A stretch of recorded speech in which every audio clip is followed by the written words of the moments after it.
আজকের উচ্চমাধ্যমিক ক্লাসে তোমাদেরকে আমরা স্বাগতম জানাচ্ছি। তোমরা এসএসসি 2027 শিক্ষার্থী না?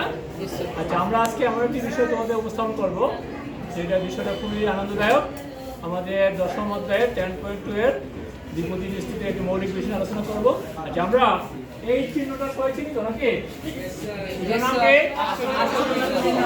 ইংলিশে বলে কি? বাংলায় বলে আমরা কি? গণিতে কি বলি আমরা? এই ফ্যাক্টরিয়াল আজকে আমরা আলোচনা করব। যদি আমি দেখি 5 ফ্যাক্টরিয়াল এর অর্থ হচ্ছে 5 4 3 2 1, অর্থাৎ 1 থেকে 5 পর্যন্ত সংখ্যাগুলো কি গুণফল। তাহলে গুণ করি কত হয়? 4 5 20 120 কত হয়? 120।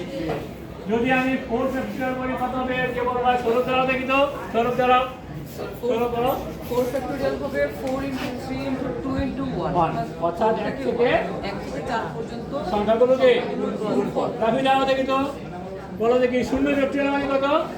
1। নাকি 0 ফ্যাক্টরিয়াল মানে কত? 1 কত? তুমি দাও দেখি তো, বলো দেখি তো 4 ফ্যাক্টরিয়াল মানে কি?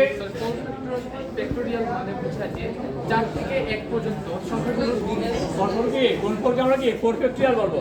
চলো আমরা একটু সূত্র নিয়ে আলোচনা করি। তাহলে আমরা ফ্যাক্টরিয়াল বুঝলাম। এখন NCR একটা সূত্র আছে, এটা হচ্ছে n factorial r factorial n minus কি r ফ্যাক্টরিয়াল। এই সূত্রটি হচ্ছে আমাদের বেসিক সূত্র। এই সূত্রের সাহায্যে আমরা যে কোনো অঙ্ক করতে পারবো। তাহলে আমরা যদি দেখি ধরো 5 3 ফ্যাক্টরিয়াল, তার মানে কি 5 ফ্যাক্টরিয়াল 3 ফ্যাক্টরিয়াল 5 মাইনাস কি দেখো করতে পারবে।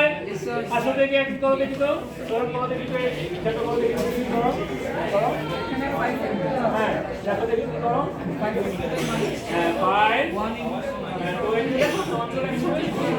5 4 3 2 1 কত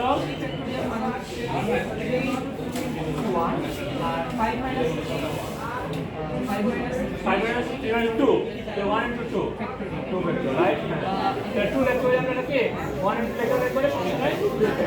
তাহলে কত হয়? এই কাটা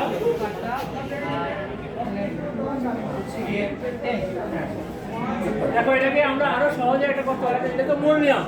আমরা এখানে যদি এটা ক্যালকুলেট করি, এখানে কয়টা সংখ্যা আছে?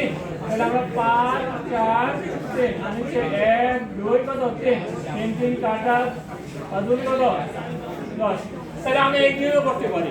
আবার ক্যালকুলেটর সাহায্যে সরাসরি করা যায়। এটা মান কত? হ্যাঁ, তাহলে আমরা একটা মান 3 ভাগে করতে পারি। একটা হচ্ছে মূল নিয়ম, আর একটা হচ্ছে এই মধ্যম পন্থা, আর একটা হচ্ছে কি ক্যালকুলেটর। ওকে, তাহলে আমরা কি আজকে ক্লাসটা ঠিক মতো বুঝতে পারছি সবাই? তাহলে ফ্যাক্টরিয়াল ক্লাস কি আমরা ক্লিয়ার? সকলকে ধন্যবাদ দিয়ে আজকে আমরা ক্লাস শেষ করছি। সকলকে ধন্যবাদ।